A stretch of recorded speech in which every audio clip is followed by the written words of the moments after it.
Hey all, Tyler here. Just excuse the congestion, I've been getting over a recent chest cold. So, as you might have heard by now, friend of the show David Gansel was recently in a very bad car accident. Thankfully he's doing much better and he's on the mend as we speak, but I still wanted to take the time to plug the GoFundMe set up for him and fellow friend of the show Alessandra Dreyer, his wife. As of right now, they currently have $5,140 raised, and all of that money will help Dave and Allie get their lives back on track during this very, very tough period.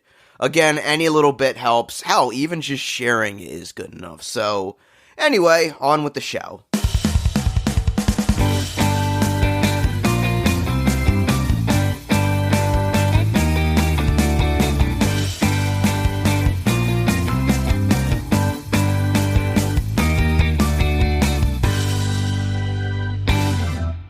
And welcome to another episode of Channel KRT, where today we're probably going to be making more enemies than we are friends. You'd be surprised as to why. I mean, I think we'll be doing that a lot when we do our wink wink redacted theme month. Oh, we're getting ahead of ourselves. Hail Satan. Stay tuned. But for now, we'll just piss off the gamers. We'll be pissing off two people. One, the gamers, and two, YouTube movie reviewers from like the late 2000s, early 2010s. Alright, I'm Tyler Green, and I'm sure one of my co-hosts has a Mario impression lined up. I'm Kit of the Koopas, also known as Kit Quinn. Every copy of Super Randy 64 is personalized. Woo! You want fun? Randy show you fun. Well, no, that's what our outtakes are like on Ko-Fi. All of them are personalized. So. Oh, that's true. So if you see one of us lurking in the shadows in the middle of the night, you know why. Analog horror Randy when? No, de-evolved Randy. I mean, isn't that your sole purpose in life? Yeah, actually, I don't know if you knew, but I actually have a job in the analog horror field. I'm the person with the huge white eyes and the giant weird smile that like sits in the corner while the VHS static buzzes in the background. I'm a Skinamarink, I'm an alternate, I'm a Walton file. It'd be hard to tell who your Mandela catalog self is because... Yeah, I mean... Don't you mean Madeline catalog as in returning guest Madeline Maye? Hi, everyone. Thanks for having me back on the podcast. Yay! Quick question for fans of the Mandela catalog. If you have sex with your alternate, is that masturbation or incest? Yes. Yes. So remember when this was about the Mario Brothers movie from 1993? Oh man, we are gonna have a lot of fun talking about this today because I have thoughts on this movie. For everybody who doesn't know what the Super Mario Brothers movie from 1993 is, hi both of you. It is a movie based on, as you can guess, Pokemon. No, I'm kidding. It's Super Mario. Well, I thought this was based on Legend of Zelda. Well, excuse me, princess. Well, no, we're doing this episode in honor of the upcoming release of Renfield. I thought we were doing this for Cocaine Bear. No, that was the Mighty Kong episode. Oh, that's right. No, this was actually the fifth Before Sunset movie. Huzzah. The first feature-length live-action movie based on a video game. Hold on. That can't be true. Yeah, I feel like there had to be at least one video game adaptation in Japan. This came out in 93. No, there must have been something in the 80s. I don't know. According to Wikipedia, Super Mario Bros. 1993 is in fact the first live-action movie based on a video game. You're shitting me. That's insane. Hollywood, Yes. what the fuck? And it's not even the first Mario movie. There was actually an animated film in 1986 called Super Mario Brothers: The Great Mission to Rescue Princess Peach that was in Japan, so... I've seen that. Yeah, that one's good. That one's cute. That anime is the whole reason that Bowser is like my number one video game crush at this point. He's huge. He's got huge hands. He is violent. He is brutal. But also he is like super sweet, super adorable. Will do absolutely anything for his loved ones. A great dad. Oh god, yeah, I fucking love the Nintendo parental controls video that they did for the Switch, which is just Bowser being a great dad. I remember. Yeah, that was very cute. I like that he just lets Yes. his child have like giant like mecha robots So before we go into this movie, how about we all go into our history with Mario, starting with Madeline? Yeah, I mean, I played Mario games, ever since I was a kid, even though my first system I ever got was the Sega Genesis. I was a Sega kid, but I also owned a Super Nintendo later on, and I played the hell out of Super Mario World. When Mario 64 came out, I played that, and that became the greatest thing ever. And yeah, I stayed current playing most of the mainline Mario games. I mean, it's not my favorite game series of all time, but they're really good games. They're Mario games. You can't really go wrong with the Mario game. Even the ones that are like okay are still like pretty fun. So yeah. Nice. And then what about with this movie? I love this movie. I've been a big supporter of this film forever. Fucking A. Nice. Rightfully so. I see why. There's no revisionist history for me. Maybe there was a brief period in like the 90s when I didn't like it because that's like what all my friends said. But like as soon as I got to like an age where I watch it again, I'm like, this is actually really cool. It is, yeah. And this is way before anyone else was saying it was good. I'm pretty sure I was the only person saying it was good, at least of my friends and stuff. My big theory is that if this wasn't a Mario movie, it was just about anything else, it would be a cult darling. It would be a huge, like, popular cult film. Because the only problem with the movie, to me, is that it's not Mario. It's nothing like Mario. Yeah. Yeah. But, like, if you remove that, this movie, I think, is really, really fun. Yeah, agreed. I feel like this movie is kind of in the same vein as Batman and Robin and the Ghostbusters 2016, where if you look at them as adaptations or follow-ups to their previous work, yeah, it doesn't really hold up in that regard. But if you look at it as their own thing, I mean, it's pretty fun. I'll go into my history quickly. To imagine my life without Mario is to imagine me not being alive at the moment. I mean, yeah. There was in the 80s a brief period where more kids recognized Mario than Mickey Mouse, so I see where you're coming from on that one.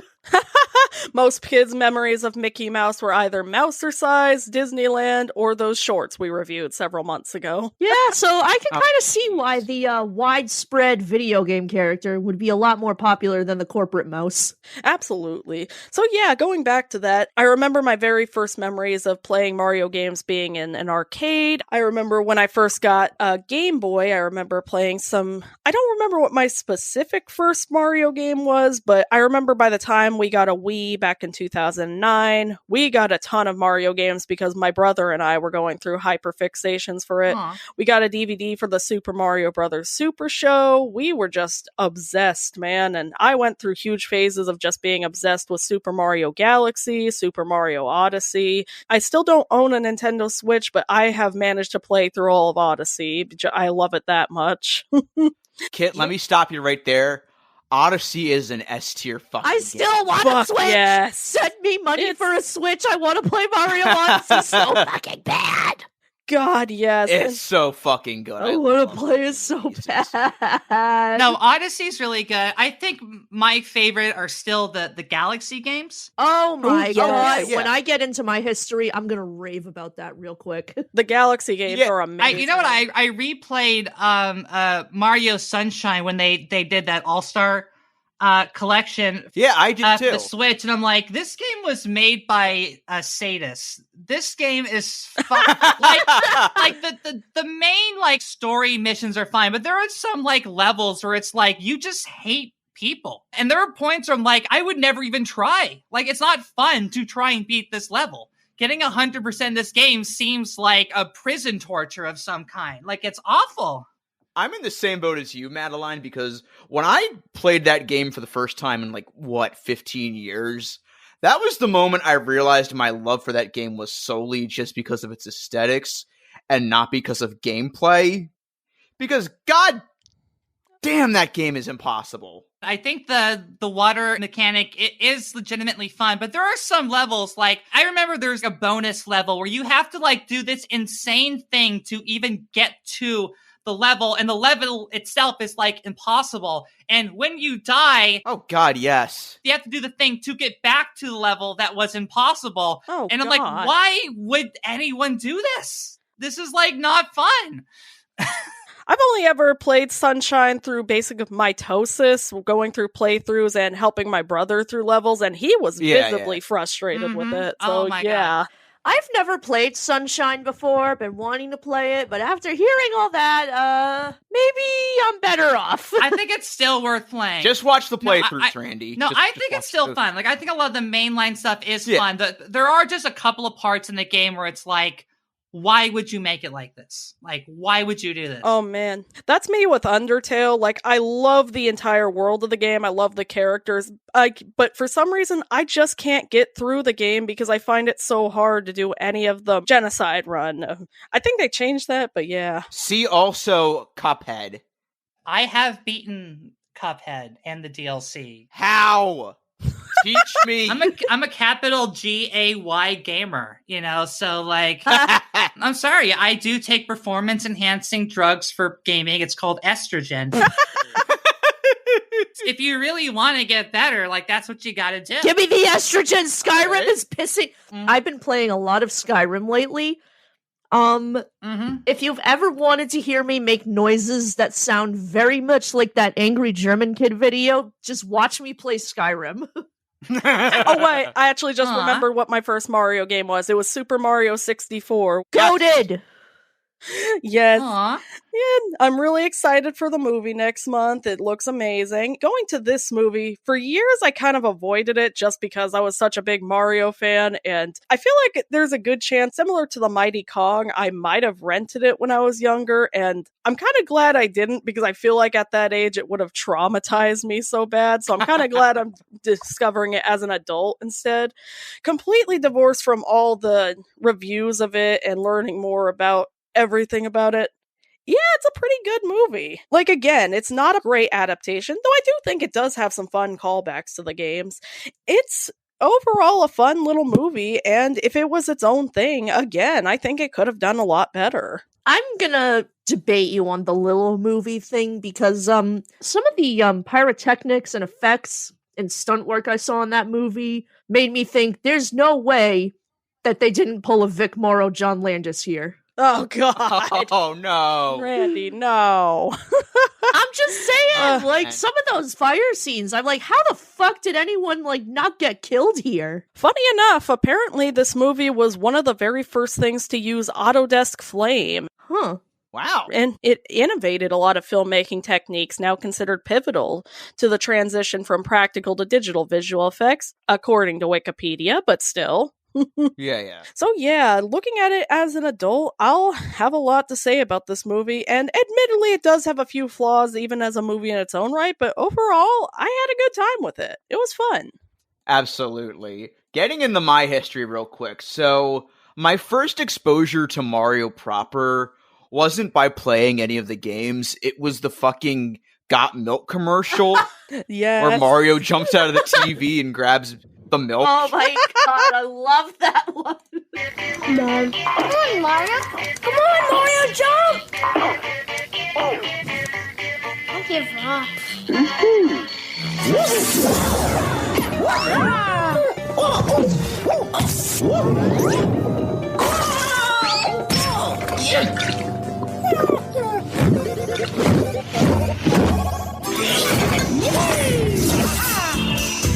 Want to grow? The calcium in milk helps bones grow. Okie dokie. Oh god, I remember God-tier that commercial. Mm-hmm. And I was like, okay, I don't know what's going on, but I'm totally behind this. And then that was, of course, when my stepbrothers introduced me to Super Mario 64, which was also, like Kit, my first Mario game. And I just have a lot of fond memories just growing up playing those games, Sunshine not included. Absolutely. I kind of fell off when I got an Xbox and then got back on the wagon, you know, like hanging out with friend of the show, Andy HG. I gotta be honest though, one of my memories of seeing any sort of gameplay of Super Mario Sunshine was watching the Game Grumps go through all 5 stages of grief while trying to do that fucking bird stage. Oh god, yeah. Oh god, yeah. Fucking Sandbird. But yeah, as I was saying, you know, like friend of the show, Andy HG, inevitably got me back into, you know, gaming, and that led to me getting a Switch and playing Super Mario Odyssey, which, like I said, S-tier fucking game, absolute perfection, nothing I would change about it. Just go play it. I'm probably gonna go play it after this, actually. So Yes. But yeah, as for the movie, I caught the first 10 minutes of it, actually, when I was like 7 years old. I was watching Stars Kids one night, and they say, coming up next, the Super Mario Brothers movie. And I'm like, holy shit, there's a Mario movie? I gotta watch this. Cut to 7-year-old me being instantly bored as hell in the first 10 minutes and switching it off. Oh, you missed out, dude. I did.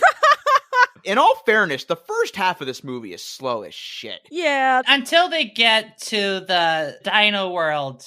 Yeah. It is a bit slow. Yeah. Especially for kids. As an adult, I watch and like, this is really stupid, but like funny. That seems to be like a common theme with movies like this from like the 80s and 90s. They start out so slow, so boring.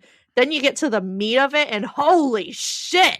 Yeah, it's kind of basically what they do with a lot of those live-action adaptations of cartoons and video games. Like, as much as I love them, this is kind of what the Sonic movies do as well. They kind of focus so much on the human stuff. Then, once it gets into the Sonic stuff, it becomes really fun. I still need to see Sonic 2. I mean, thankfully with Mario, that Marios are human. Yeah. So, they don't have to put in, like, a James Marsden. I still don't know why they do that. They just, like, we have to put in, like, a person into our video game movie or people are going to get confused. Yep. Like, no, we came to see Sonic. You can trust us that we want to see Sonic in a Sonic movie.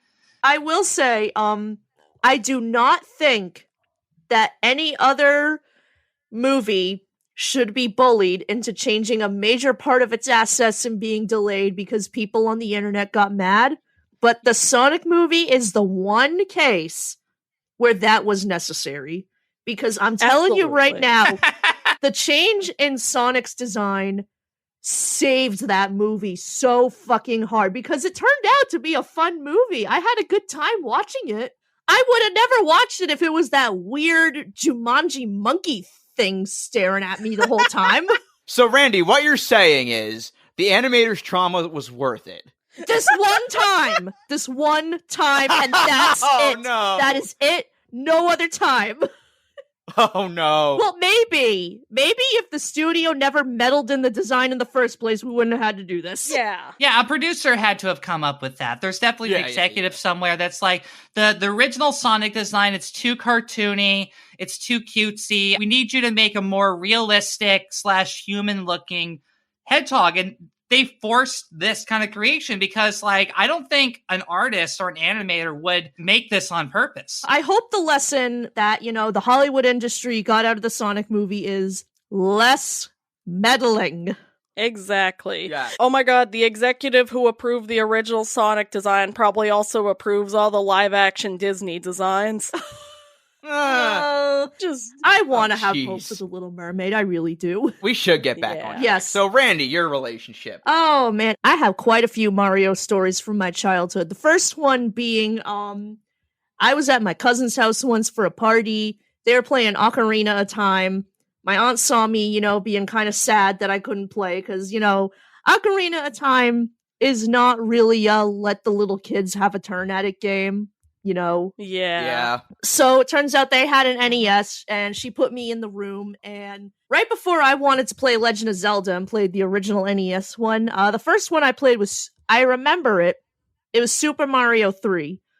So that was the first Mario game I ever touched, was Super Mario 3. Cut to a little while later, I get a Game Boy Advance. I never get any, Nintendo IPs for the GBA, because I only want to play, IPs I recognize, Dragon Tales, Winnie the Pooh, Secret Agent Barbie. All the classics. I was looking through the manual of it, and I saw screenshots for Mario Kart Super Circuit. Mario Kart Super Circuit is seen in Son of the Mask. Oh, God. But I'm sitting there thinking, if I just let my Game Boy Advance sit without a cart in it for as long as needed, it'll just show up. It never did, obviously, but as is the case with all Zillennials, either your parents stay together or you had a Wii. I had a Wii. Huzzah. I mean, I had both. My parents are still together, and I had a Wii. Go buy a lottery ticket right fucking now. Yay! Who wants a new Wii? Huh? And yes, we got Super Mario Galaxy, which, I've played both 1 and 2. And I will say that the first one has got to be one of the greatest video games ever made in the history of gaming. I will die on this hill, and I think a lot of people will agree with me on that hill. I could build like a whole city on that hill to die on, and people will come die with me. That's an interesting question. What does everybody here think the best Mario game is? I think I should rephrase that. What is the greatest video game ever made? Mario Odyssey is the best modern one. I think that if I have to go back a bit further, probably either Luigi's Mansion or Super Mario Galaxy See? for me. I'm building a city. I am building a country on this hill. Huzzah! But also, it was actually both Mario and Sonic.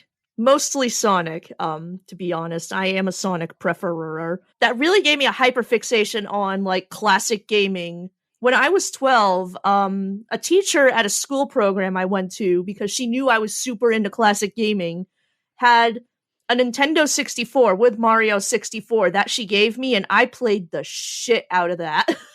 Base. Unfortunately, Yes. I did sell my copy in college for some money, so I don't have it anymore. And Aw. Why? Why would you do that? because I'm a fucking dumbass, Tyler. No, Yes. that's fat. Yes, you are. Valid. But we love you for it. But anyway, unfortunately, our Wii broke. Our Wii U is not doing too good. So the only functioning Nintendo consoles I currently own are a Super Nintendo and a Nintendo 64. I don't have any Mario games on my 64, but for my Super Nintendo, I do have Mario Paint, which I still need to get the mouse for because I really want to play it, and it has one of the catchiest fucking songs ever made in gaming history. Thank you, Joel Vinesauce, for the Who's Been Drawing Dicks thing. Thank you, Silvagunna, for putting Who's Been Drawing Dicks over that creative whatever song. Yes. I also have not just Donkey Kong Country, which is, again, one of the greatest games ever made, but also Super Mario All-Stars.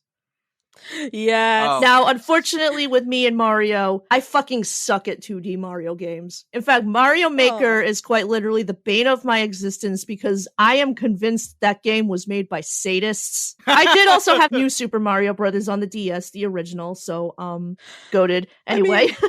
But I mean, hey, you're talking to somebody who, for hours at a time for a couple of years, would play Super Mario Jet Ski on some super sketchy Flash site, so... oh my god, if I were to list all the Mario Flash games I played, this would be a 5-hour long episode. But yes, I did also have Super Mario World Advanced on the GBA. I think that's the best one, is Super Mario World. It makes me feel a little older than the rest of you. I think that's got to be the best one. Super Mario World has one of the best soundtracks out of any Mario game. And it's where Yoshi came from. We love Yoshi. I love Yoshi so much. Yes! I think it ranks up there for just best game of all time. It's at least top 10 Yes. For sure. No, I love that one. Nice. Funny that you guys mentioned it, by the way. The setting for this movie was inspired by Super Mario World, with elements drawn from fairy tales and contemporary American culture, so... Yeah. Yeah, technically it is inspired by Dinosaur Yeah. World, but barely. As far as the movie itself goes, I never really watched it in full until today, and holy fuck, I'm so glad I watched it. All I knew is that, did Doug ever do an episode on this? Was there ever a nostalgia critic on this? Yeah. He did, and I need to go on the record. I'm sorry, but he missed the mark. Whoa, hold on a second. Are you saying Nostalgia Critic got something wrong? Got a wrong take on the Never movie? happened in the Whoa, history of shocking. ever. Oh, Shocker of all shockers. All right, okay. Okay. That was like one of his earliest ones too, wasn't it? Yeah. Oh, and it shows. Back when, I think his whole shtick was, he was the nostalgia critic. He was here to criticize your nostalgia, basically. And that's why he did episodes on some of the most beloved 90s movies of all time, like Space Jam, Super Mario movie, shit like that. Yeah, but even for 2007, he really misses the mark. he has the whole fucking running gag about how Mario and Luigi are father and son, when Luigi says in the movie, he literally calls Mario big brother in the first 5 minutes. Exactly. And he says that he was raised like a father. I remember like that being one of the major complaints about this movie. And then I watched it today and I was like, so you all fucking lied to me. Yeah. And not only that, but there's also like a sequence where Doug just makes some really fat-phobic jokes. Oh, 2007. Yeah. Like, even for 2007, I feel like he's definitely gotten like a lot better too. Sometimes, you know, he's really hit or miss lately, but I could never really get into like his early episodes, like specifically because of stuff like that. But that one scene of him crying in the shower over something is still a classic. Yeah, but anyway, so going into this movie's history, so this movie was in development for a long time. Yes. Yeah, this was definitely a movie that kind of suffered from a lot of executive meddling, to say the least. Wasn't this in like developmental hell or something too? For a while, yeah. So the first screenplay was actually going to be about Mario and Luigi on an existential road trip, and they were initially calling it, and I'm not kidding, Drain Man. Drain Man! Well, I mean, I know, like, when Donkey Kong first came out, he was called Jump Man, but Drain Man just sounds like a weird fetish thing. I mean, it's supposed to be a pun off of Rain Man, and no, it's not funny. No. Have you guys seen the concept art for this movie, out of curiosity? Oh, God. Oh, my God. I know I watched a while ago the Gaming Historian video on this movie, and that's how I know that, you know, not only was it in developmental hell, but, you know, the making of the movie itself was a very, very, very difficult, very tumultuous, very torturous process. Bob Hoskins hated working on isn't this like the one movie Bob Hoskins just fucking hated? Again, not Son of the Mask, Super Mario Brothers 1993. Yeah. That's where he draws like, the I line. could kind of understand why, because, you know, for Son of the Mask, all he had to do was sit down in a beard and scream, Loki! Whereas for this movie, he had to do all kinds of crazy shit. But Hoskins did not walk away without some cuts and bruises. I got stabbed 4 times, electrocuted, broke a finger, nearly got drowned. And that's just what happened to me. I mean, okay, yeah, I could understand, like, the experience alone kind of driving him away. Not to mention, John Leguizamo said that he and Bob Hoskins often had to get drunk just to get through it. I remember gaming historians touching on that they were, like, pretty much always, like, absolutely sloshed on set. Yeah. In that concept art, originally the mushroom people were gonna look like they had a giant toad cap over a realistic head, and they looked like dicks. Oh, I saw that. I love that, honestly. I would Why? That. That's perfect. I like it. I like Madeline, some of it is cute, but then you have a wrinkled fucking toad who is literally just a sentient mushroom. I don't care. It whips ass. I love that toad. I would marry that toad. See, like, okay, there's like one of these that, you know, okay, this is kind of nice. And then there's the other ones that are like, I feel like I am in the fucking Last of Us. And that's another thing, too. One of the actors in consideration for Bowser was Arnold Schwarzenegger. I mean, I guess and there is concept art of Arnold as Bowser, and it fucks. I feel like it definitely would have had similar vibes to him as Mr. Freeze and Batman and Robin. Yeah. Oh, I'm looking at it now, and holy shit, why did he say no to this? Right?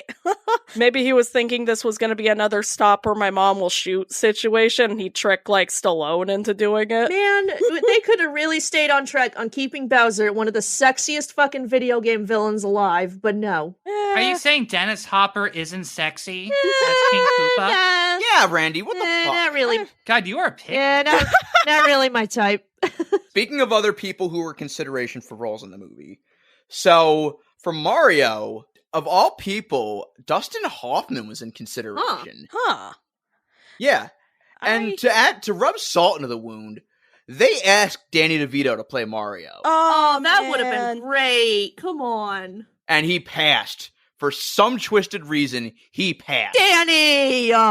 He could have been Bob Hoskins' Wario in this movie. He could have been, yeah.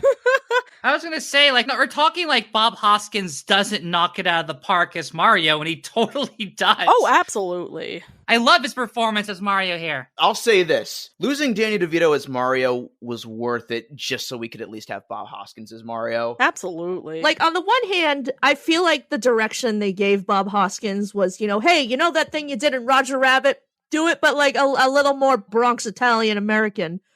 And he still knocked it out. Yeah. He really did.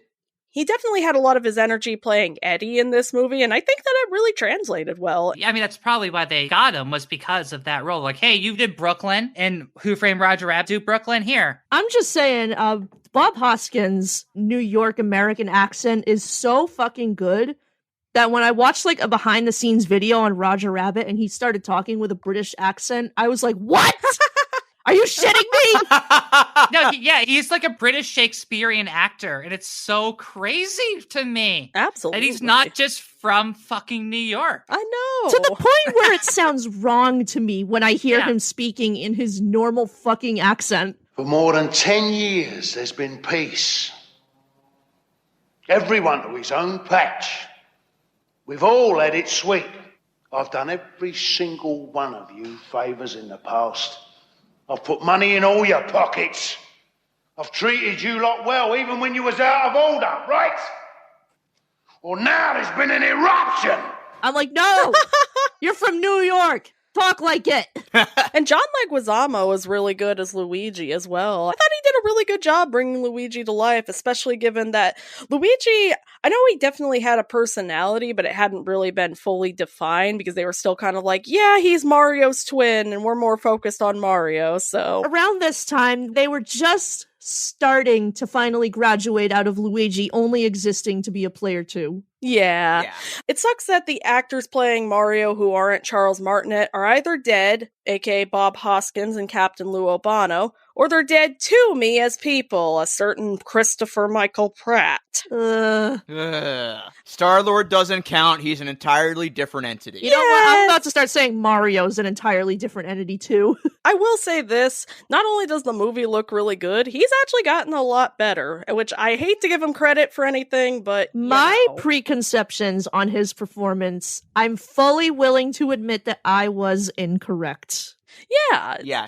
And, like I said, it's just another role I'll just have to ignore him as a person for. Cough, cough. Anyway. Speaking of, I wonder why they never considered Captain Lou Albano for this movie. Yeah, that's actually a good point. Although maybe he didn't really have movie experience, so they were kind of like, yeah, this works for a Saturday morning kids show, but not for a full movie. He could have told Koopa that he was going to go to hell before he died. Not to mention Bob Hoskins also went to mime school, so I imagine that really played a big role. Oh, yeah, definitely. Also, I don't think Captain Lou Albano is the box office draw that Bob Hoskins or Danny DeVito is. Yeah, kids were I wonder if there was an outlet where we could talk about Captain Lou Albano as Mario. Wink. Oh, well. This movie is really hard to find on DVD. Like, Disney has kind of buried this movie, and I feel like suddenly, because of the Mario movie... Is this a Disney release? Hollywood Pictures. Yeah, it is. Yes. Buena Vista put this movie out. Wow. Yeah. Yeah. Yeah, Disney did the Mario movie before Universal. For better or worse, I feel like this is a movie Michael Eisner definitely had his fingerprints all over. Oh, yeah. Probably. This has Eisner written all over it. Do you think next month when they release the Mario movie, Disney Plus is just going to be like, fuck it, we're putting the movie on our service as well, so we have something to compete with? Well, like, when we finally get, the Mario movie on Peacock, I can totally see Disney Plus being like, hey, pay no attention to Peacock. We got our own Mario movie with the Roger Rabbit guy. With blackjack and hookers.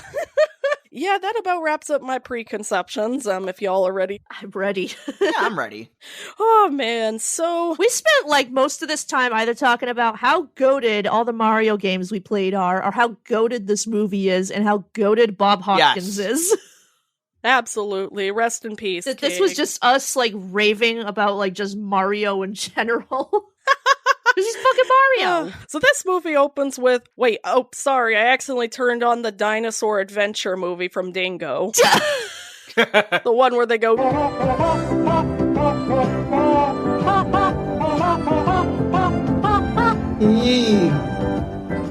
Yeah, this fucking opening animation was giving me CDI vibes. I wonder if that was a callback to Hotel Mario. No, I think Hotel Mario came out after this. Let me look it up real quick Yeah. to see whether it's Hotel Mario came out after this or Hotel Mario came out before this, and they really don't want to talk about that. Hotel Mario was in development during this, during when the movie came out. Yeah. The opening of this film feels like a test audience note. Like somebody said, like, oh, there's some confusion with the opening, so we have to, after the fact, add some kind of intro to clear things up for the audience. It doesn't really fit with the rest of the movie. Yeah, that, and it looks like it was made, like, really quick on, like, an Amiga or something, which, like, I love the look of it. But, like, you can tell it was kind of like, oh, shit, we gotta put this in real quick. Also, it's the only time we hear the Mario theme music throughout the whole movie. Yeah. I gotta say, hearing that fucking intro in the movie theater must have been the best kind of adrenaline rush. Oh, absolutely. I wonder if it was the same thing when The Wizard came out. Oh, God, yeah. California! What a movie The Wizard was.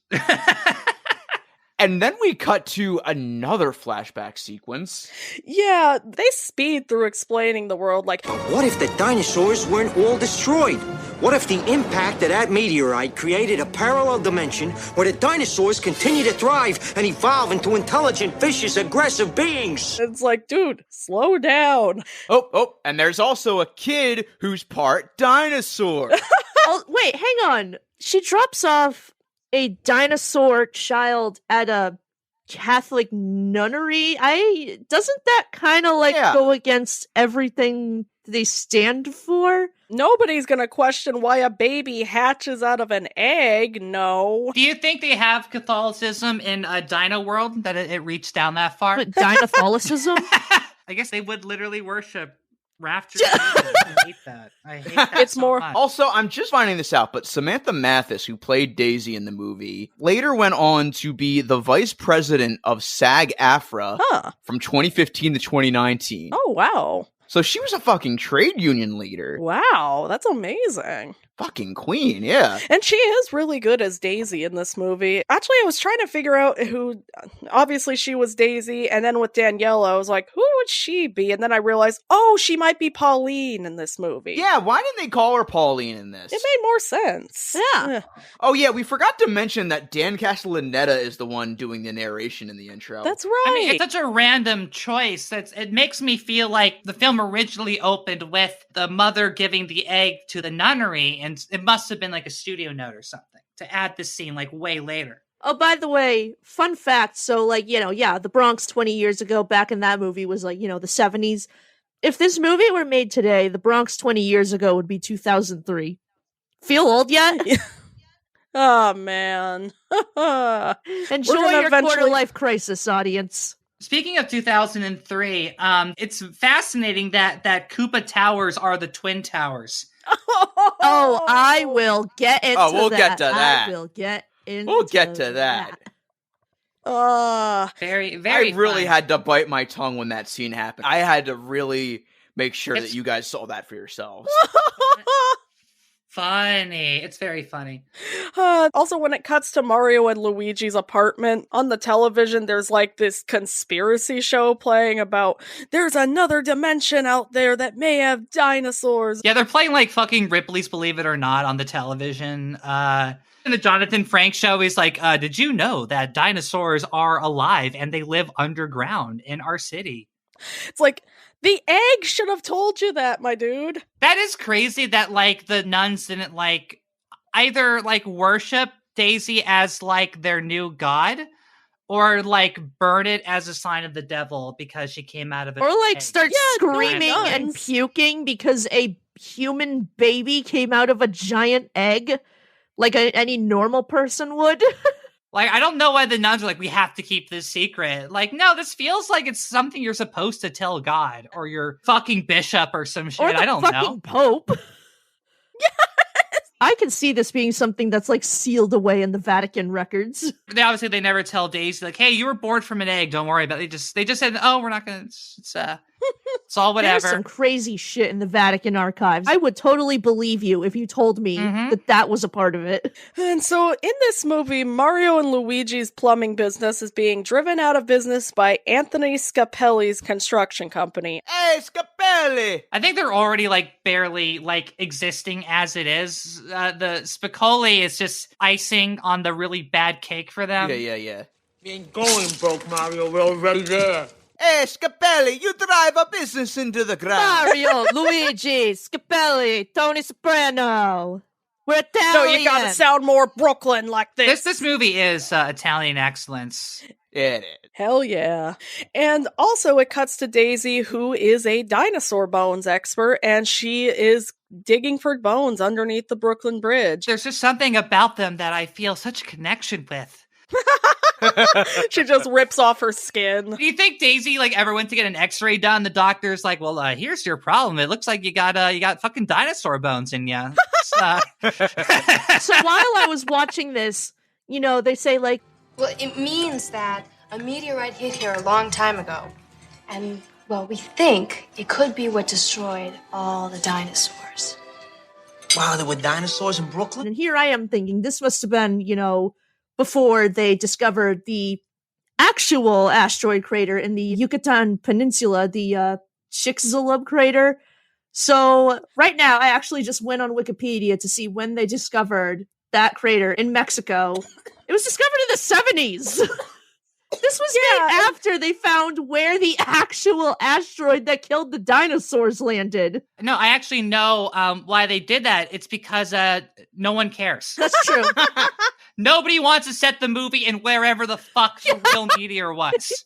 No one's gonna watch that movie. Okay, you know what? There's also toxic turtles that know kung fu under New York. That actually makes a little bit. I'm more a sense paleo nerd. I have to nitpick. I mean, it is a movie that insists that dinosaurs evolved into lizards when we all know it's birds, and that fungi are what we all initially evolved out of, so the logic's kind of all over the movie. Let me nitpick and be like, actually, the meteor that killed the dinosaurs was in the Yucatan Peninsula in Mexico, New York City. Actually, something I forgot to mention in the intro, I think a big thing that really shot this movie in the foot is the fact that literally a month before it came out, Jurassic Park came out. Oh, boy. Yes. So what you're saying is that it's Jeff Goldblum's fault. Yes, it is Jeff Goldblum's fault. Everything is Jeff Goldblum's fault. So going back to the movie, I don't really have a lot to say about the first act, except that at some point Mario says, "So then I started blasting." See, this is why you should have been played by Danny DeVito. I love John Leguizamo. I love Bob Hoskins. You both did great. But imagine this movie if we had Danny DeVito as Mario and Jeff Goldblum as Luigi. Oh, that'd be yes. Hey, they could be their Wario and Waluigi. Oh, that would be even better. The one thing I think is funny about this opening is that they really forced this meet cute between Luigi and Daisy, even though Luigi is by all accounts just being the creepiest human being on the planet. Yeah, he's a girl, go out with, and she's like, yeah, sure, instead of I'm going to call the police right now. Hi girl I just met, get in my truck where the back has no windows. Yeah, I love you, marry me, come out, I just met you. I would have the mace out very very quickly if this happened. Honestly, I mean, John Leguizamo's a very charming man, don't get me wrong, who wouldn't want to go out with John Leguizamo? But at the same time, this is why people keep pepper spray on. I mean, listen, he's a handsome man, but if John Leguizamo walked up to me and said, "Hey, can you get in this truck with my brother? It has no windows," I'd still call the police. Oh, God. And she's like, "Oh, I've never, I'm so weird. People don't like me." It's like, "Oh, yeah, you're just, the most gorgeous fucking woman in the town. I'm sure, nobody talks to you." Cruel, great. I'm super pretty and conventionally attractive, but I am into dinosaurs, so I'm weird and nobody likes me. Yeah, as famously we all know that every guy is just okay, I was gonna date you, but then you said you like dinosaurs.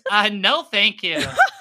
That's a deal breaker. And we forgot to mention, too, that Bowser's cousins, Iggy and Spike, are following Daisy around so they can kidnap her. But instead, they end up kidnapping other women in New York City, including Mario's girlfriend, Daniela. The joke being that they're dinosaurs, so they can't, recognize people, or whatever. Also, it's cute. Did anybody else get the feeling that Iggy and Spike were supposed to be played by Alex Winter and Keanu Reeves? I could see that. Or they definitely had a big Home Alone vibe about them. Absolutely, yeah. When I first saw Spike, I had to remind myself that this was made in 1993 because I deadass thought that was Lin-Manuel Miranda. Oh yeah, that's right. This movie turns 30 this year. And also there's a scene where one of them sniffs the hot dog, and I was confused by that at first, but then later on in the movie it shows in Brooklyn that they're served lizards on hot dogs, so I guess they're confused by what an actual hot dog is. Speaking of the names Iggy and Spike, I looked it up. I've already known that Iggy Koopa is one of, the Koopa kids from, Super Mario World and all the Game Boy games and the Super Show. I had to look up who Spike Koopa was, and all I got out of that was Mario Party, which I don't think came out until the Nintendo 64 was out. Yeah, I think that Spike is a lot more well-known now than he probably was back then. The only other result I got from Spike Koopa was the little red thing with the spikes on it, which... the Spinies. The Spinies, which, Bowser in the new Mario movie refers to as whatever those things are. They're so cute. I want one. They are. Yes. So eventually Mario, Luigi, and Daisy find out that the Scapellis are intentionally sabotaging the site where the bones are. And this, of course, leads to Daisy being properly kidnapped. Yeah, I was a little annoyed that they were showing her being pretty competent with paleontology and the like, and seemed like she knew her stuff around the place, but as soon as she's kidnapped, suddenly it all goes away. It's a little, Yeah, what? Suddenly we go from, I'm the weird girl to full-blown damsel in distress. And, if the basic misunderstanding of the Mario Brothers franchise hasn't driven kids out of the theater yet, surely Daisy's face in the sand must have done the trick. God, it is very freaky looking. Yeah, it is. Oh, yeah. 90s CGI. You're in my sleep paralysis. The scene where they go through the pipeline absolutely would have traumatized me as a kid. Yeah, there is a lot of frightening imagery in this movie. This movie, I swear to God, its special effects jump from, Jurassic Park to The Fly. 1958 or 1986? 86. Ah, okay. That checks. So, was Luigi just standing there while the goons took Daisy and waited until he could see their shadows to, properly follow them? Because he was specifically waiting for Mario to show up. And there's a scene where they finally see each other and they just yell each other's names and then they just walk off with her. It's like, come on, you could have gone and rescued her in that moment. Yeah. Side note, is Scapelli destroying the place where the dinosaur bones are supposed to be a commentary on fossil fuels? Because that would make sense. I don't know what the fuck it's a commentary on.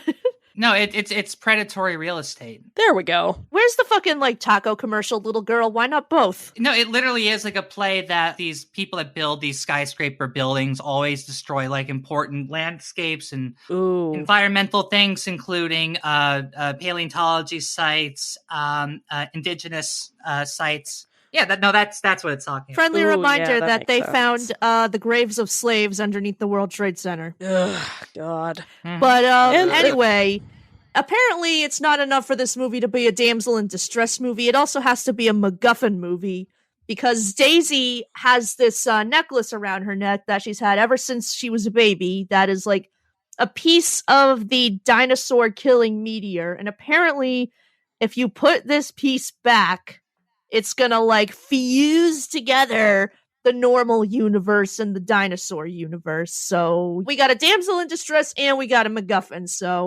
wild ride. I know Iggy and Spike are stupid, but wouldn't they see, oh, that girl has a very specific space rock around her neck. She might be the one we're looking for. And they keep kidnapping all these other random women who don't have that space rock. So it's what are you doing? For some reason, they don't even put the random women back either. They just keep them.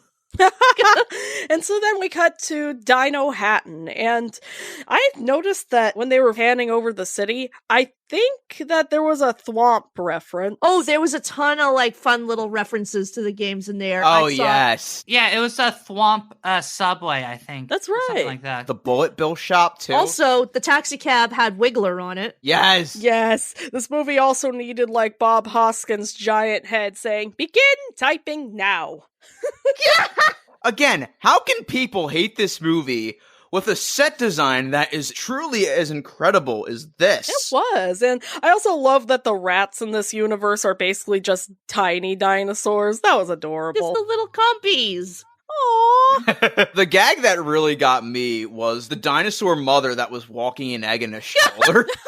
Yes. That was such a great gag. And then, like, the other dinosaurs are trying to, like, get the egg to eat it, like the scavenger dinosaurs. Yeah. Oh my god, and the old lady who's like, it's so dangerous for you to be walking here alone. Do you have a weapon? And Luigi's like, no, we don't. And then she pulls out a fucking gun and robs them. You know what the Mario franchise has always lacked? A giant red spiked tit dress. Oh, man. Hey, I am on the side of giant red spiked tit dress lady. There we go. Which, like, I think they gave a hint that she's a Thwomp. They named her Big Bertha after the fish character. No, I thought she was supposed to be Birdo. Like Big Bertha, except it's Birdo. Yeah, that's what I thought too. She looked a lot more like Birdo. I'm just going to too, keep calling her Birdo then. There we go. Okay, why not? According to the Mario Wiki, they only have that for her, so I'm guessing that's all it was, so meh. Yes. And plus the red fish is called Boss Bass, So okay. Birdo ends up robbing the old lady who robbed Mario and Luigi, and she gets the MacGuffin. There's always a bigger dino in the sea. Yep. Absolutely. I have a bit of a hot take regarding Dennis Hopper in this movie. He's good, but I feel like his performance kind of took some time for me to really get into, just because it was reminding me a little too much of Al Pacino and Dick Tracy, where it's like, if you yell, it's funny. Yeah. But He was kind of giving me Dr. Evil before Dr. Evil vibes. Definitely Biff Tannen and Back to the Future too, as well. And a little bit of Judge Doom too. Sorry, I have to leave this podcast now. Oh, no. This is unacceptable and unprofessional of you to make fun of my king, Dennis Hopper, and I don't appreciate that. Oh, thank you. I thought you were leaving! Yeah, I realized I had to continue that joke because you thought I was serious. I guess I'm doing the long version of this bit so they don't get sad. All right. There That's we go. fine. You gotta commit to the bit. Dennis Hopper is another character of the 80s and 90s who is very clearly supposed to be Donald Trump. Yeah. It's the same kind of thing. It shows that even back then, people knew this guy was a loser and a crazy guy. Still became president. But oh my god, like he has the blonde hair all like slicked back and all that stuff. And it's that kind of real estate thing going on again, where he has these big Trump towers, even though it's the Twin Towers. Mm-hmm. And he's amazing. Dennis Hopper is perfect in this film. I will not hear anything else. Yeah, that's fine. I swear to God, I feel like everyone always knew that Trump was super, super salty. That one, he did not own the Twin Towers, and two, they were taller than his Trump Tower, which is why he said immediately after the towers collapsed, now I have the tallest building in Manhattan. Two, he apparently, when they were all, throwing designs out there, like, all right, we've cleaned up Ground Zero. What are we going to do to, build a new World Trade Center? And, there was all these crazy, crazy designs. And Trump threw it out there that he wanted to just rebuild the Twin Towers, like just perfect replicas of the towers as if nothing even happened. And yes, he wanted to call them the Trump Towers. Yeah, and seeing a lot of the vote for Coop, I was just like, that doesn't remind me of anything that's happened these past 6, 7, I don't fucking Just know, too long. years. Too many years. So in Koopa's opening scene, he's washing his hands with mud and dipping them into the sink. But at first, I kind of just assumed he was like deep frying his hands. Like in that one fucking Mr. Meaty episode. Oh, God. What I thought he was doing was like an actual thing people do with like wax, where they like, I've seen this done for two things. There's a Ripley's Believe It or Not, where you stick your hand in like wax a bunch of times and then you cold shock it and you get a perfect wax sculpture of your hand.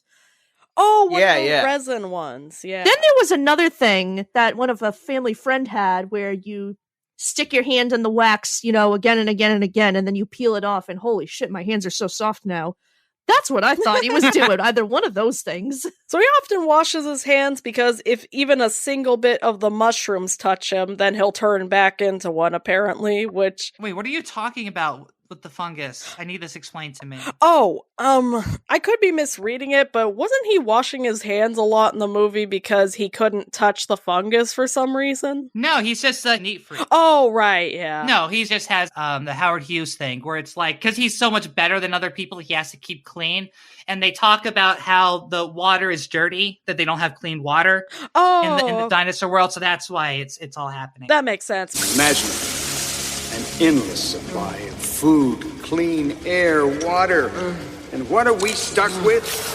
This pit hole, germs everywhere, fungus.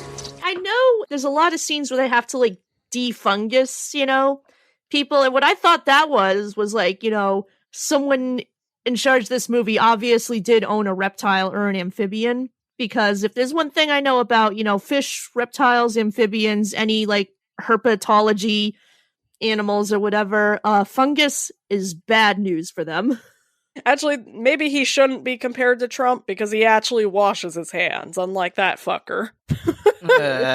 Another thing I love in the opening scene, there's a maquette in front of a movie theater that says, "I was a teenage mammal XXX. Ew! What kind of movies are they making in this universe? Is that bestiality for them? Oh, God. Probably. I thought it was just straight up CP. Oh, no. I don't understand. I guess there are still, like, mammals in the dinosaur world because we have the amazing ordering pizza scene. I'd like the Koopa special.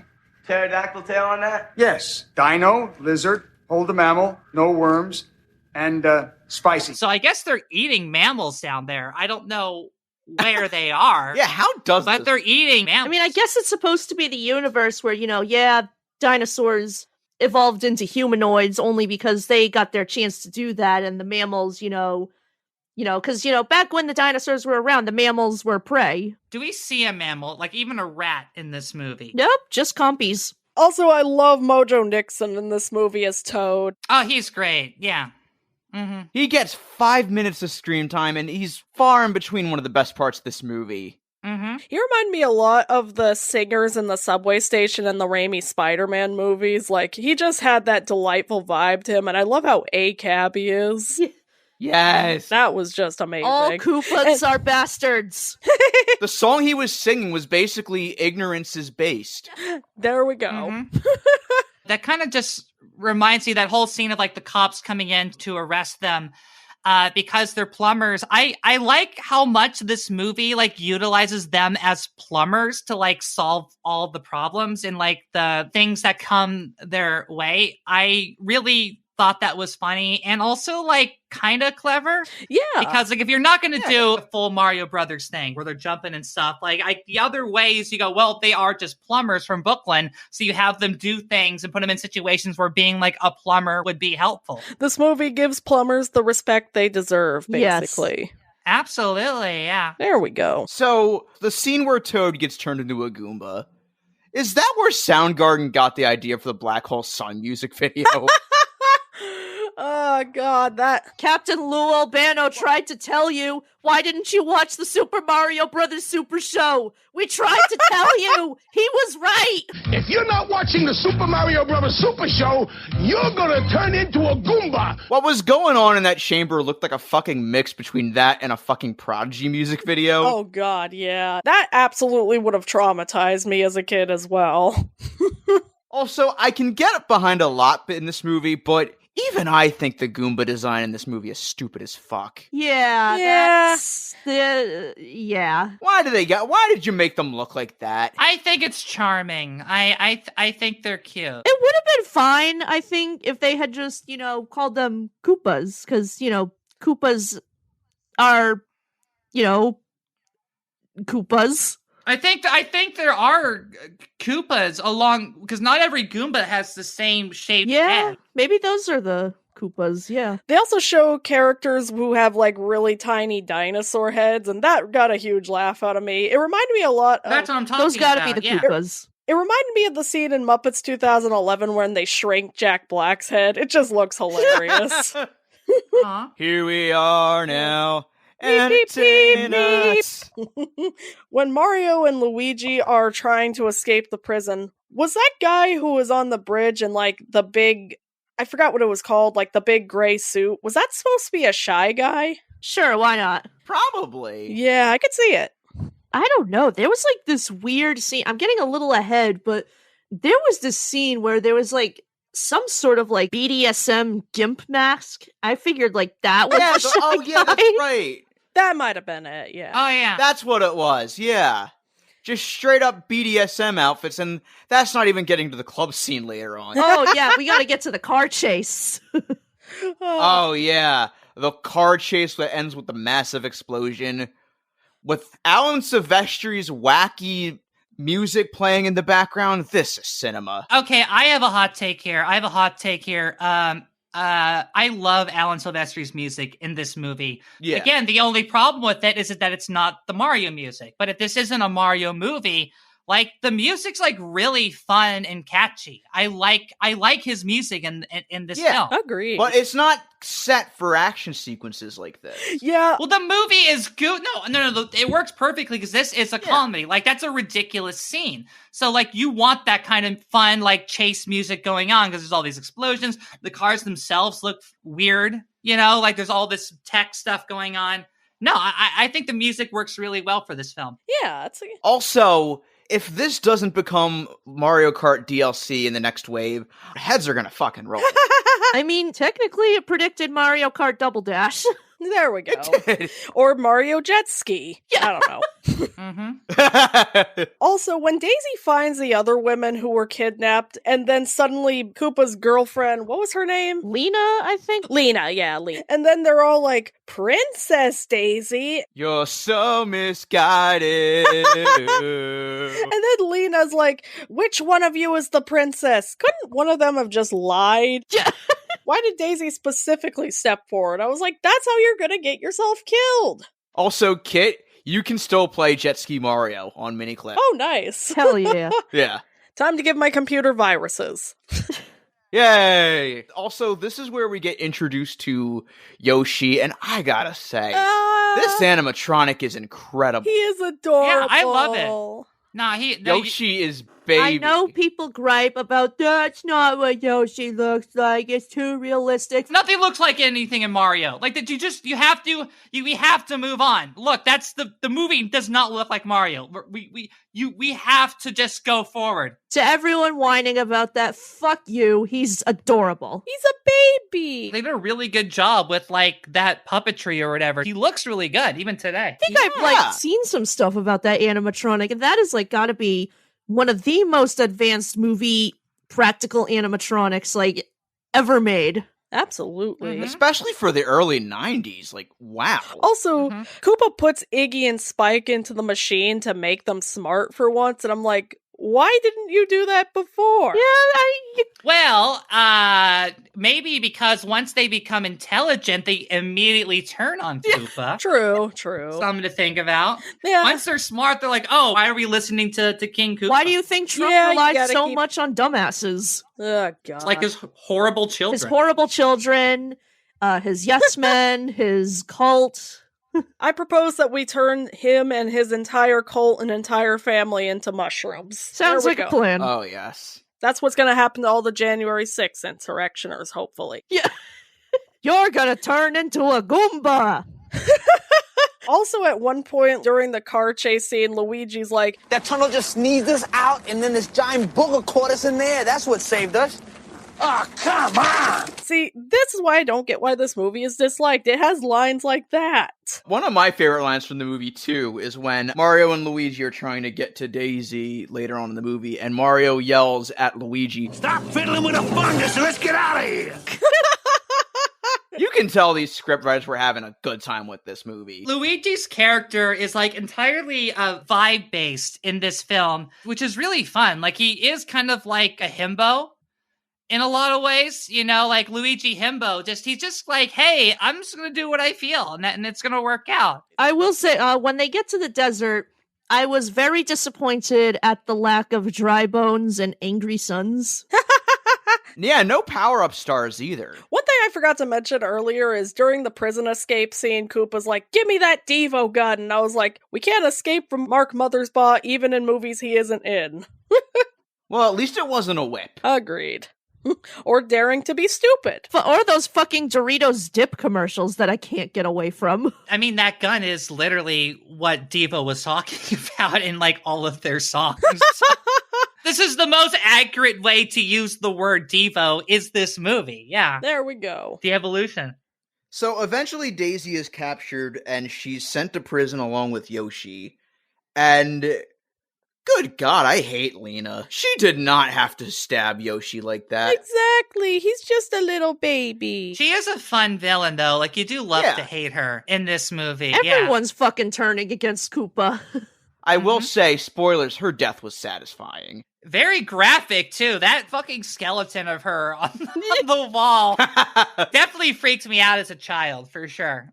Lena's death scene reminded me so much of the scene in Home Alone 2 where Marv gets shocked and you see his skeleton. That was just gold. I mean, it is kind of grisly for a PG-rated movie, but at the same time, she went for fucking Yoshi. She had it coming. I will say Fiona Shaw is clearly having a good time playing her. Even though, for all intents and purposes, it seemed like everybody hated to make this movie, you wouldn't know that, like, watching it. It does seem like everyone's putting in their A game. I feel like the people who enjoyed making this movie the most were the people who didn't have to do all sorts of, like, crazy stunts and explosions.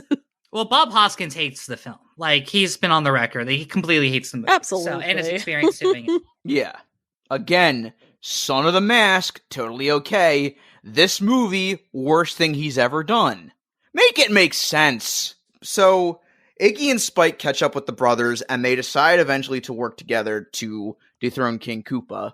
Like I said, this movie's Antifa. Yeah. We dig it. And then they're like, oh, but we need to get the moon rock back from Birdo. So they decide to infiltrate a club while they're still wanted men.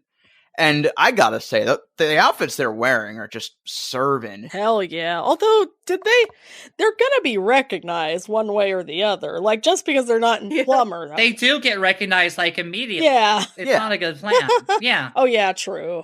That club looks fucking amazing. First of all, I love the detail they put in that the little projection of images they have at the bar, they are all assets from Super Mario World. Yeah, I didn't notice that. Also, open the door, get on the floor, everybody walk the dinosaur. Oh, wow. This soundtrack goes harder than it has any right to be. I really like the song when they enter the club. I don't know what it's called. Oh, that's a cover of Roxy Music's Love is the Drug. Oh, okay. I am a Walk the Dinosaur apologist. I fucking love that song. Valid. No argument there. In this, it's actually covered by George Clinton. That's right. Yeah. Yeah, and I also got to shout out the Joe Satriani song that plays later on in the movie when they're sliding down the ice shaft. Such a great song. Hell yeah. And also, it actually does have a Roxette song in it, Almost Unreal, so... Yeah, too. Nice. Yeah, that and 2 Cinnamon Street. Oh, nice. Also, Mario fucking saying to Big Bertha, I like the way you hit me. Can you do it again? Oh, Mario. I'm kink-shaming Mario's Mario. into that really kinky shit. Good on him. This is a fucking BDSM movie. Randy, you're not far off because apparently some of the extras were strippers. Oh, man. During this scene. This is a fucking BDSM movie. I will die on this hill. Yeah, it's a cyberpunk movie. You get all that stuff together. This version of the movie was made by the Max Headroom guys. Oh yeah, that's right. Who were really into that cyberpunk aesthetic. So from what I understand, they basically changed all of the like normal Mario stuff and just wanted to make like, you know, this. And they did. I was almost about to ask you, Madeline, the Max Headroom guys from like the actual show or the Max Headroom guys that, you know, hijacked Chicago airwaves and did all that crazy shit? There we go. The people from the show and the commercials. How based would it be if it was like the fucking like airwave hijackers? You know, would be really cool if just like Bob Hoskins and John Leguizamo as the Mario Brothers just hijacked. Oh man. Just all television. That would be amazing. I kind of almost wish that the Max Headroom guys turned themselves in because I could see those guys being some insane, like trippy postmodern media, like VHS shot on shitty-o type producers. God, no kidding. Yeah. Do you guys remember the porn parody that was based around this? Oh, God. Oh, my. You mean the one that Nintendo actually owns so they can stop it from being distributed? Super Hordio Brothers? Yep. Made by one of the worst human beings in porn history. I was going to say, that's a Ron Jeremy film. It is, yeah. Oh, God. We don't talk about that, motherfucker. I gotta say, my favorite scene in the whole movie is the elevator scene. That was... Oh, with the dancing dinosaurs. I love it. It's so good. It's such a stupid way to defeat these dinosaurs, and I love it. In all fairness, they are stupid.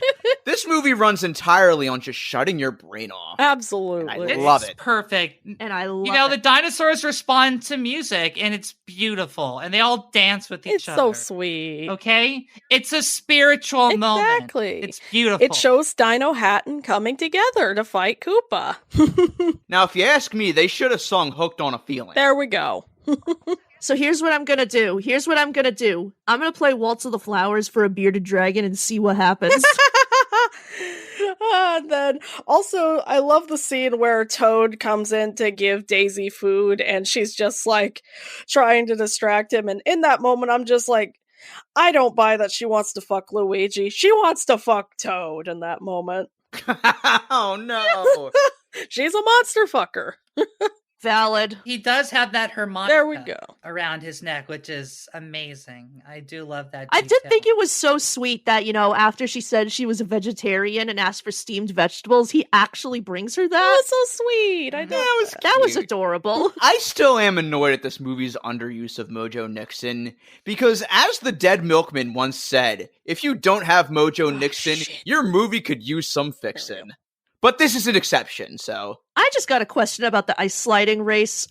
Did Super Mario 64 take any inspiration from this?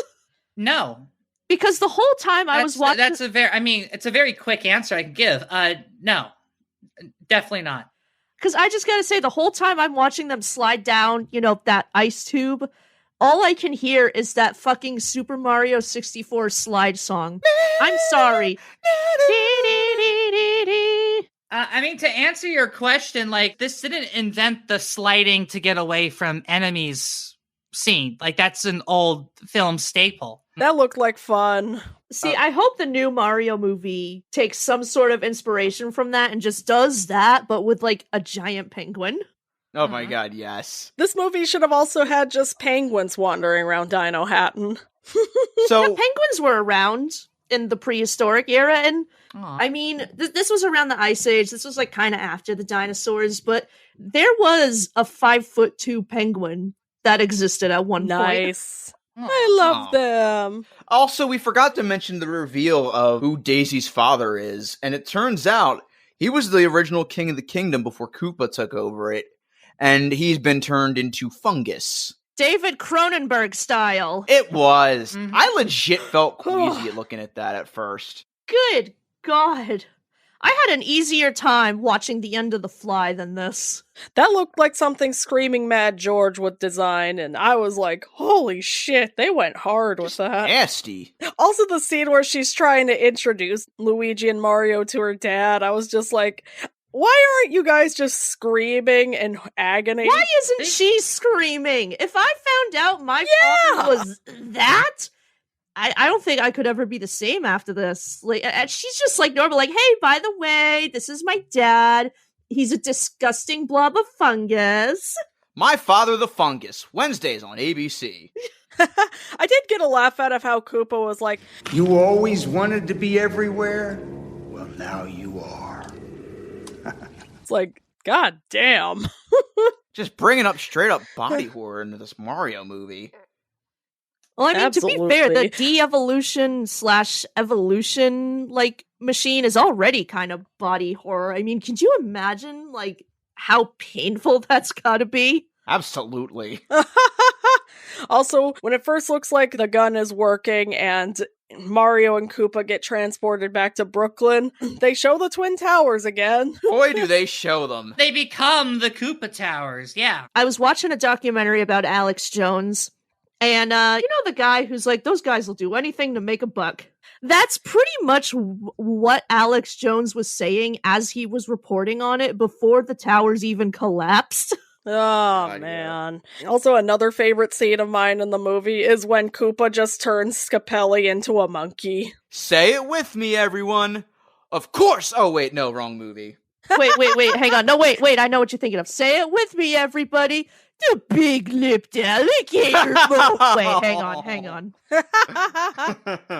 All right. I was a little disappointed that Monkey didn't randomly grab a barrel and just start throwing it at people. I was like, come on, lean in on more references. Get a Donkey Kong reference. Or he could have had him, climbing up vines and freeing his larger gorilla father. Exactly. Oh, man. Which, by the way, Donkey Kong Jr. is quite literally the only game in the Mario canon with Mario as a villain. Also, I know they're taking liberties with this movie, but why didn't they just throw Koopa into a lava pit? Yeah. This could have been over a lot sooner. Side note, in the real world, they see these two guys just manifest out of nowhere. The Twin Towers turn into the derelict Koopa Towers, and then the guy uses a ray to turn another guy into a monkey, and they're laughing? They're just like, they're just cool this with is this. Nobody likes him. We didn't really talk about it, but Scapelli is the enemy of everyone in New York. He's just a rich real estate tycoon. He's another Donald Trump. And just no one likes him. It's a big old piece of shit. Let's be real. If that happened to Trump on the spot, we would all just be clapping and cheering. This is probably one of the most anti-Trump movies made before the Trump presidency I can think of. Besides Back to the Future Part 2. Absolutely, oh yeah, yes. There we go. So the damsel in distress helps guy number 2 yank the MacGuffin out of the big MacGuffin. Which, oh, by the way, when Lena sticks the MacGuffin into the big MacGuffin, the reason she gets, marved to death is, because apparently Daisy is, another trope, say it with me, the chosen one. Dun, dun. There we go. Because it's royalty can do it. It almost reminds me of, the Power Stone from Guardians of the Galaxy, how, Peter is the only one who can touch it without dying. This is all established at the beginning of the movie. The reason why they need her and the stone is because she's the only one that can do it. So this isn't new information. This is the entire basis of the film we're watching. That makes sense.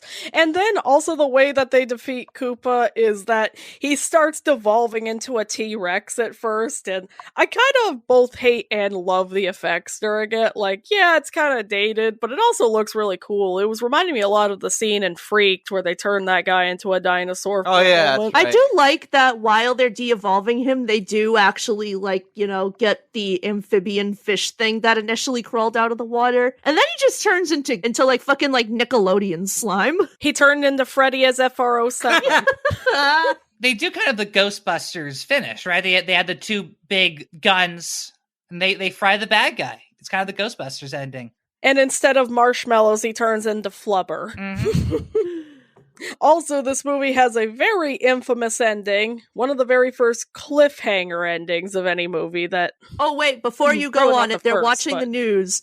And the newscaster's like, I'd call them the Super Mario Brothers. That's not even the news. That's the weird fucking Ripley's Believe It or Not show.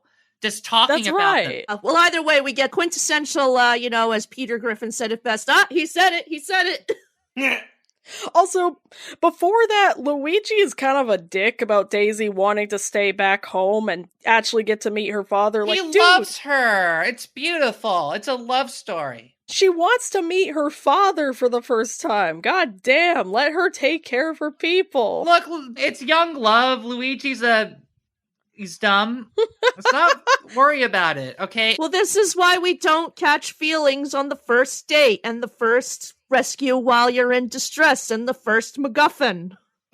This movie not only invented Luigi x Daisy, they should have so had Bow-Waluigi with this version of Koopa and Luigi. Thank you! There we go. And then Daniela comes back at the end of the movie, which, yeah, she sure existed in this movie. And then it cuts to Daisy saying, Luigi, Mario! Daisy! You gotta come with me, I need your help. What's wrong? You're never gonna believe this. I believe it. You do? I believe. and then cut to credits. And they were teasing a sequel. We could have gotten, Danny DeVito and Jeff Goldblum as Wario and Waluigi, but you know what? More Walk the Dinosaur time. In 2012, they actually developed a webcomic sequel. Oh yeah, yeah, that's what that was. Ooh, I'll have to check it out. Yeah, so that's pretty neat. And apparently this was the only live-action film based on a Nintendo property until Detective Pikachu, so... Yeah. That makes sense because of how this movie was received. Nintendo was so upset by this entire process that they basically just stopped making movies when they had this whole plan to kind of jump into the industry. Yeah, and then Disney wouldn't touch anything Nintendo again until Wreck-It Ralph, and then I think even then Miyamoto was very strict in how they had to be portrayed, like Bowser has to hold his cup a certain way. Mm-hmm. I mean, we kind of have, millennial nostalgia culture to thank for the reason we even have Nintendo movies again in the first place. Like, Detective Pikachu and the upcoming Mario movie are just capitalizing on, the trend of millennial and Zoomer nostalgia, which, sometimes that can get a bit grating. Like, okay, you're capitalizing off our childhoods. That's enough. But when you do it right, ooh, it hits. It's a full franchise multimedia plan because you have the Super Nintendo land world or whatever. Then you have the movie. The idea is to make as much possible with this new IP that they have. Not to mention the new movie is referencing things like the Super Mario Brothers Super Show, so I wouldn't be surprised if they reference this I movie. hope they reference this movie. And I gotta say that anybody who calls this the worst video game adaptation, in a world of Uwe Boll movies, that is such a false statement. I'm sorry. In a world of too bad you will die. Mortal Kombat Annihilation. That is all. Like we said, it also was the first one. So in a way, it was the best and worst video game movie for a little bit. Yeah. Of its time, yes. It was the best of times. It was the blurst of video game adaptations. Like everyone says, being a trailblazer is a lonely road. Yes. Okay, so I am going to be giving this a keep the tapes because, god damn, it's not a perfect movie by all means, and I do understand the annoyance of it not getting its source material, but again, just take your brain out of your head for an hour and a half and just enjoy the movie. It's stupid fun, and what else is there to say? Just enjoy it for what it is, Exactly. Initially, I was going to say put in the donation box because while I did like it overall, I kind of feel like it's a one and done movie for me. The more I think about it, I'm like, then again, they don't want you to see this movie and they're trying to keep it off DVD and streaming. So I'm like, yeah, you know what? Keep it and help it get more of a better reputation. Yeah, this is not nearly as bad a movie as its reputation suggests. So yeah, I'm going to say mild keep the tapes. I'm keeping the fuck out of these tapes. Yeah, pretty much what Tyler and Kit said. One, I wish they were not trying to hide this movie so much. Two, it is just so much fun. I'm so glad we decided to do an episode on this because this is just a fun fucking movie. And honestly, I will never forget online gaming culture for the absolute new asshole this movie got torn simply just because it deviated a lot from its source material. Its biggest crimes are 1, some of the effects are unsettling, 2, deviation from the source material, 3, it's a little bit stupid, and I don't think those are crimes worth reaming this thing a new asshole over. When I call this movie stupid fun, I do not mean that as an insult. Oh my god. Yeah, sometimes all a movie has to be is fun. Yes. Also, there's no other movie where you get to hear Koopa say, "Where's my pizza?" Favorite line in the movie, by the way. All right, Madeline. Yeah, keep the tapes. I love this movie. I've loved it forever. I've seen it 100 times. I'm going to see it 100 more. This movie rocks. Absolutely, yes. Hell yeah. If you want to really experience this movie, watch the movie first, then watch the gaming historian's video on the making of this movie. See, you should have known this wasn't gonna be a solid adaptation when the tagline for this movie is literally, "This ain't no game." Yeah, they literally tell you it's not the game.